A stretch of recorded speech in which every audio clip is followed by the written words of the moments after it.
नमस्कार विद्यार्थी मित्रांनो, आज आपण मुख्यमंत्री माझी शाळा सुंदर शाळा या उपक्रमांतर्गत आजारांची माहिती जाणून घेणार आहोत। तर मी डॉक्टर साहेबांना विनंती करतो की आपण आपली माहिती या ठिकाणी विशद करावी।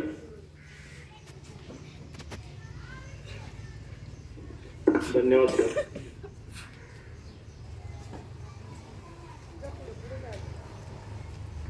नमस्ते विद्यार्थी मित्रांनो, आज मला आधी पहिल्यांदा माझी ओळख करून देतो। तुम्ही मला ओळखत असालच सगळ्यांना, तरी पण एक ओळख करून देतो।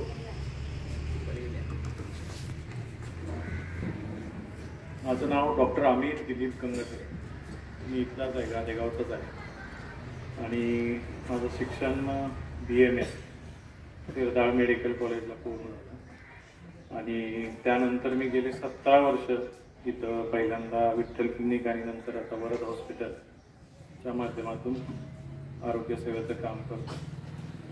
तर आज सकाळी अचानक आले सर, बागल सर, आणि ते म्हणाले की आरोग्याविषयी तुम्हाला थोडी माहिती द्यायची आहे मुलांना, तुम्ही याल का? म्हणजे ठीक आहे, येतो। असंही मला माझ्याकडं शांतिनिकेतन गुरुकुल कोर्टीचं आपलं रहिवासी गुरुकुल, तिथली जवळजवळ 400 ते 500 रहिवासी मुलं आहेत। ते रोज त्यांच्या आरोग्याच्या समस्या घेऊन येत असतात। म्हणलं त्या संदर्भात आपण तुम्हालाही माहिती दिली तर तुमचंही प्रबोधन होऊन जाईल, म्हणून मी आज त्यांना होय म्हटलं आणि आपण त्यासाठी आलो। तर विद्यार्थी मित्रांनो, त्यांनी मला आरोग्याविषयी सांगायला सांगितलं, शिवाय रोगांविषयी पण माहिती द्यायला सांगितली। तर आरोग्य किंवा रोग हे सगळ्यांचा महत्त्वाचा उद्देश, त्याची माहिती देण्याचा उद्देश हा आहे की तुम्ही कमीत कमी आजारी पडावं, तुम्ही निरोगी राहावं, हा त्याच्या मागचा उद्देश आहे। तर तुम्ही जर निरोगी राहायचं असेल तर सगळ्यात महत्त्वाचं काय असेल तर ती म्हणजे स्वच्छता। स्वच्छतामध्ये पण बरेच दोन भागाची स्वच्छता येते। पहिली म्हणजे तुमच्या स्वतःची स्वच्छता आणि नंतर तुमच्या परिसराची स्वच्छता। आता आपण स्वतःच्या स्वच्छतेसाठी तुम्हाला मी सांगू इच्छितो। तर स्वतःची स्वच्छता घेताना पहिल्यांदा आपण नख स्वच्छ ठेवणे, नख कट करणे वेळच्या वेळी, त्यात घाण होऊ न देणे, शिवाय आंघोळ रोजच्या रोज करणे, व्यवस्थित करणे, स्वच्छ करणे, कपडे स्वच्छ ठेवणे, शिवाय रोजच्या रोज दात घासणे। दात घासण्यावरून एक सूचना देऊ इच्छितो की तुम्ही रोज सकाळी दात घासता असाल, बरोबर आहे? तर सकाळी दात घासणं चांगलंच आहे, तुम्ही दिवसाची सुरुवात स्वच्छतेने करता। पण सगळ्यात महत्त्वाचं आहे, जर दाताचे आजार होऊ नये, अजूनही तुम्हाला दाताचं आरोग्य चांगलं ठेवायचं, मुखाचं आरोग्य चांगलं ठेवायचं असेल तर दात सकाळी तर घासाच, शिवाय रात्री झोपताना तुम्ही दात घासणं खूप महत्त्वाचं आहे। दिवसभरात जे तुम्ही गोड खाल्लेलं असतंय, काही गोष्टी खाल्लेल्या असतात, दातात अडकलेल्या असतात, जिभेवर अडकलेल्या असतात, त्या रात्री झोपताना स्वच्छ होणं गरजेचं आहे। रात्री झोपताना त्या स्वच्छ नाही झाल्या तर रात्रभर ते किटाणू त्यांचं काम करून जातात, मग तुम्ही सकाळी स्वच्छ करता। सकाळी तर स्वच्छ करायलाच पाहिजे, पण जर तुम्ही रात्री झोपताना दात घासायची सवय जर आत्तापासून, या लहान वयापासून जर तुम्ही लावली स्वतःला, तर तुम्हाला पुढे जाऊन ते आजार होणार नाही। तर ह्या सगळ्या गोष्टीचा एकच उद्देश आहे की तुम्ही रोगाविषयी माहिती घेण्या अगोदर तुम्ही निरोगी कसं राहायचं ह्याची माहिती अगोदर घ्या। तर ह्या जर तुम्ही निरोगी होण्यासाठी ज्या गोष्टी आहेत महत्त्वाच्या, स्वच्छता वगैरे मी ज्या सांगतो, आता तुम्हाला रोगच होणार नाही। दुसरी गोष्ट म्हणजे नख, दात घासल्यानंतर आंघोळ स्वच्छ ठेवणे, हात धुणे। हात धुण्याबद्दल हे सांगायचं आहे मला। प्रत्येक वेळेस आपण शौचाहून आल्यानंतर साबणाने हात स्वच्छ धुवायला पाहिजे, ते खूप महत्त्वाचं आहे। त्यांनी बरेचसे आजार होतात, ते न केल्यामुळे बरेचसे आजार होतात, तर त्या आजारापासून आपण वाचू शकतो। हँडवॉश किंवा साबणाने स्वच्छ हात धुतले पाहिजे। शिवाय आपण जेवतानाही हात धुतले पाहिजे, जेवणा अगोदर आपण हात साबणाने स्वच्छ धुवून मगच जेवायला बसलं पाहिजे। या गोष्टीमुळे बरेचसे आजार, बरेचसे रोग तुम्हाला होण्यापासून वाचू शकतात, जसे की पोटाचे आजार, टायफॉइड, कावीळ, कॉलरा, हे बरेचसे पोटाचे आजार जे हातातून आपल्या पोटात जातात, आपण आजारी पडतो, ते होणार नाही. शिवाय आहार, आपण आहार योग्य घेतला पाहिजे. योग्य आहार म्हणजे तुम्ही म्हणता आम्ही योग्य रोज खातोच की, तसं नाहीये. आपल्या आहारात खूप बदल करण्याची गरज असते.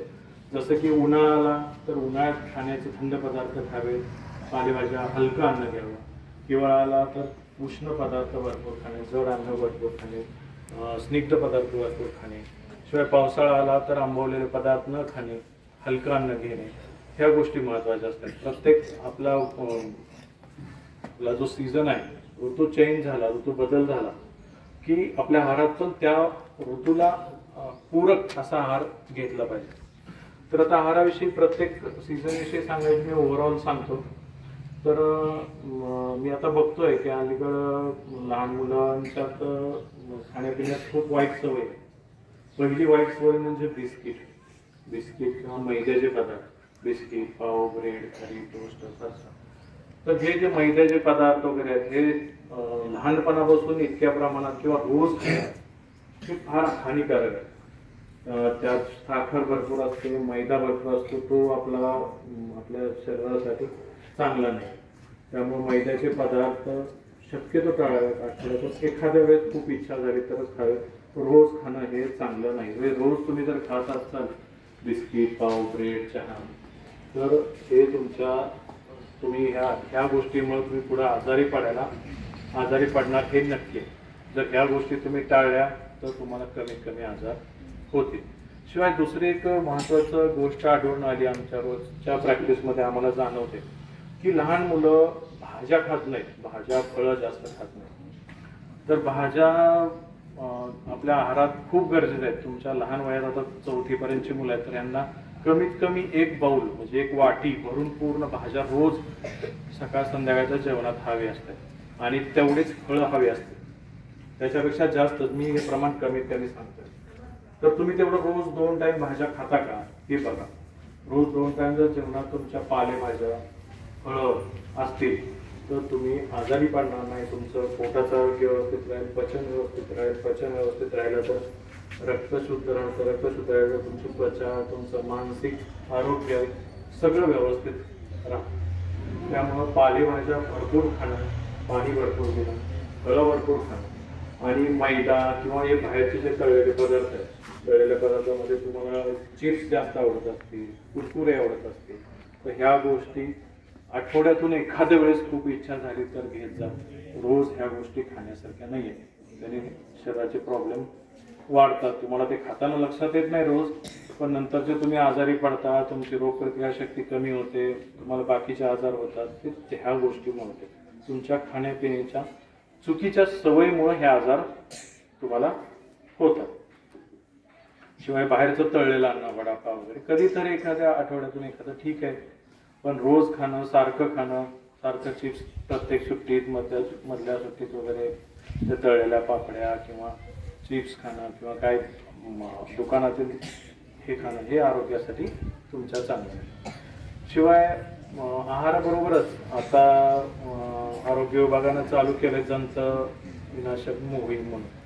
तर त्या जंताच्या गोळ्या आता आरोग्य विभाग कधीतरी चालू करतात, पण आमचा सल्ला असतो लहान मुलांना, त्यांच्या पालकांना, की तुम्ही 3 महिन्यातून एकदा जंताचा डोस घ्यायला पाहिजे. तुम्ही जंताचा डोस जर व्यवस्थित घेतला तर त्यातून जे तुमच्या पोटाला जे आजार होतात, जंत होतात, ते बऱ्याच अंशी कमी होतात, आजारी कमी पडत आहेत मुलं आणि अशा रीतीने ते हेल्दी राहतात, आरोग्य राहतात. शिवाय हे सांगितलं, हे झाली आपल्या स्वतःची स्वच्छता आणि त्यासाठी आपलं स्वतःचं आरोग्य कसं टिकवायचं. तर ह्या स्वतःच्या स्वच्छतेबरोबरच आपल्या परिसराची स्वच्छता ठेवणं खूप गरजेचं आहे. गांधीजी, आपले गाडगे बाबा यांनी तर स्वच्छतेचा नारा पहिल्यापासून दिलाय, तुम्हाला पाठ पण असतील त्या घोषणा सगळ्या. तर त्या पण खूप महत्त्वाचं आहे, ते पण खूप महत्त्वाचं आहे. कारण आपलं आरोग्य फक्त आपल्या स्वच्छतेवरच अवलंबून नाही आहे, तर ह्या परिसरातल्या स्वच्छतेवर सुद्धा अवलंबून आहे. तर परिसर तुम्ही म्हणताल परिसर स्वच्छ केल्यानं आपलं आरोग्य कसं अवलंबून आहे, तर आहे. आपल्या परिसरात जर अस्वच्छता असेल, घाण असेल तर डास होणार, माशा होणार, माशा त्यावेळून अन्नावर बसणार, आणि त्यातून आपल्याला वेगवेगळे आजार होणार, हवेत प्रदूषण होणार, हवेतल्या प्रदूषणामुळं घाणीमुळं आपण आजारी पडणार. तर साथीचे रोग सुद्धा येतात, डास, डेंग्यू, मलेरिया असे आजार होतात. शिवाय अस्वच्छतेमुळे टायफॉइड, कॉलरा, कावीळ ह्याच्यासारखे आजार होतात. त्यामुळे आपल्या स्वतःच्या स्वच्छतेबरोबरच परिसराची सुद्धा स्वच्छता ठेवणं तेवढंच महत्त्वाचं आहे. परिसराची स्वच्छता ठेवताना आपण कचरा कुंडीचा वापर करणं, कचरा होऊ नये, झाला तर तो त्याची विल्हेवाट योग्य रीतीने लावणं, ह्या गोष्टीकडे तुम्ही लक्ष द्यायला पाहिजे. परत आता सरकार करतायत कचरा कुंडीच्या व्यवस्था करते, कचरा घंटा गाडीची व्यवस्था करते, तर त्यात ओला सुका कचरा स्वच्छता पाळून त्याची कचऱ्याची व्यवस्था विल्हेवाट व्यवस्थित लावणं हे पण आपलं काम आहे. हे फक्त सरकारचंच काम नाही कचरा व्यवस्थित करणं, साफसफाई करणं, तर हे आपलं पण काम आहे नागरिक म्हणून. केंद्र सरकार तर स्वच्छतेसाठी राबवत आहे स्वच्छता अभियान वगैरे, पण आपलंही नागरिक म्हणून काम आहे की स्वच्छता ठेवणं, आजूबाजूचा परिसर स्वच्छ ठेवणं, व्यवस्थित ठेवणं, कारण त्याचं स्वच्छता ही आपल्या आरोग्याशी निगडीत असते. त्याच्यावर सुद्धा आपलं आरोग्य महत्वाचं आहे, त्याच्यावर अवलंबून आहे. शिवाय शौचास उघड्यावर न बसणं, कुठेही सार्वजनिक ठिकाणी न थुंकणं, सार्वजनिक ठिकाणी घाण न करणं, हे सुद्धा तेवढंच महत्वाचं आहे. आपलं आरोग्याशिवाय आपल्या आसपासच्या लोकांचं आरोग्य धोक्यात न आणणं, कारण स्वच्छता नसेल तर प्रदूषण होईल आणि प्रदूषण झालं तर साथीचे आजार पसरतील. त्या सगळ्यांबरोबर आपण पण आजारी पडू. कोरोना वगैरे तर तुम्ही बघितलंय, कोरोनाने तरी तुम्हाला ते हात धुणं, स्वतःची स्वच्छता ह्या गोष्टीत बरेच प्रबोधन घडवून आणलेलं आहे.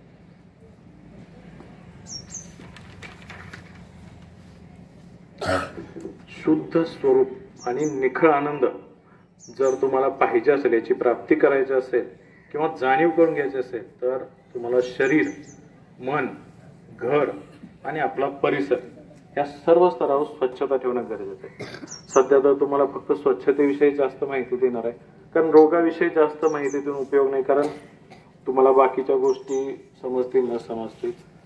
पण जर ह्या ज्या बेसिक गोष्टी सांगतोय स्वच्छतेवर, त्या जर तुम्ही अंमलात आणल्या तर तुम्हाला रोगाविषयी जास्त माहिती करून घ्यायची आवश्यकताच भासणार नाही. तुम्ही आजारीच पडणार नाही, कारण ह्या वयात तुमची रोगप्रतिकार शक्ती खूप चांगली असते.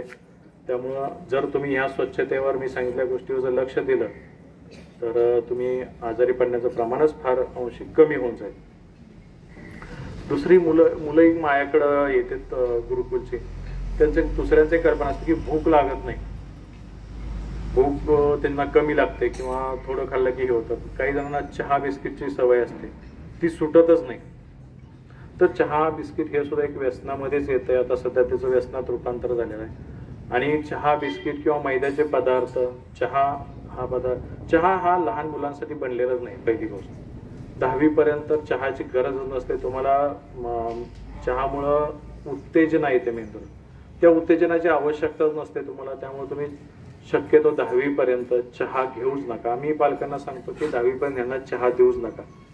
दूध, त्यात थोडीशी साखर टाकून द्या. मैद्याचे पदार्थ कुठल्याही वयात हानिकारकच आहेत. मैद्याने बरेचसे आजार उद्भवतात. त्यापैकी पहिलं म्हणजे भूक न लागणे. मैद्यानं भूक मारली जाते आणि त्यामुळे तुम्ही ज्यांना भूक न लागण्याचा त्रास होतो त्यांनी मैद्याचे पदार्थ, चहा ह्या गोष्टी टाळाव्यात. शिवाय त्वचेच्या आजाराची खूप समस्या घेऊन तुमच्या वयाची मुलं माझ्याकडे येतात. त्वचेचा आजार, तर त्वचेचं आरोग्य जर राखायचं असेल व्यवस्थित, तर पहिली गोष्ट म्हणजे तुम्ही त्वचेची स्वच्छता ठेवली पाहिजे. 2 वेळा स्वच्छ धुणं, तोंड, हात पाय धुणं, अंघोळ सकाळी स्वच्छ व्यवस्थित करणं. दिवसभरात खेळल्यानंतर आपले हातपाय घाण झाले, माती धूळ लागली तर ते वेळच्या वेळी स्वच्छ करणं. शिवाय कपडे स्वच्छ वापरणं, वेळोवेळी ते कपडे धुणं. तुमचा ड्रेस असो, तुमच्या शाळेचा गणवेश असो, हे वेळच्या वेळी धुणं. सॉक्स असो, शूज असो, ह्याची स्वच्छता ठेवणं. ह्या गोष्टी पण तुम्ही पाळल्या पाहिजेत, तर तुमच्या त्वचेचं आरोग्य व्यवस्थित राहील. शिवाय भाजीपाला, फळं, तूप ह्या गोष्टी खाण्यानंही त्वचेचं आरोग्य व्यवस्थित राहतं, त्वचेचे आजार होत नाही. तर स्वच्छता परिसराची आणि स्वतःची याविषयी तुम्हाला मी बऱ्याच गोष्टी सांगितल्या, त्या जर पाळल्या तर तुम्हाला नक्कीच फायदा होईल. शिवाय मी काही घोषणा सांगतो तुम्हाला, त्या लक्षात ठेवा आणि मनात कायम ठेवा. त्या गोष्टी जर तुम्ही ठेवल्या आणि त्या दृष्टीनं जर तुम्ही वागला तर तुम्हाला भविष्यात नक्कीच फायदा होईल. स्वच्छ भारत निरोगी भारत. स्वच्छता शिका, आरोग्याला जिंका. स्वच्छता जर तुम्ही ठेवली तर तुमचं आरोग्य तुमच्या जवळच राहील. ठेवा साफसफाई घरात, हेच औषध सर्व रोगात. साफसफाई घरात ठेवणं हे बऱ्याच रोगांवरचं औषध आहे. तर अजूनही तुम्हाला जर काही विचारायचं असेल स्वच्छतेविषयी किंवा ह्याच्याविषयी तर तुम्ही मला विचारू शकता. आणि मुख्याध्यापक सर बागल सर यांनी मला इथं बोलवून इथं ह्या शाळेत आरोग्याविषयी मार्गदर्शन करण्याचं संधी दिली. ॲक्च्युली मी पहिली ते चौथी इथंच शिकलो. मोरे गुरुजींच्या हाताखाली मी पहिली ते चौथी इथंच शिकलो. ह्याच्यात ही झाडं, ह्या झाडाला आम्ही पाणी घातलंय, ह्या झाडाचं आळं केलंय आणि ह्याच शाळेत तुम्ही मला इथं बोलण्याची संधी दिली त्याबद्दल खरंच मी तुमचा शतशः ऋणी राहील. धन्यवाद.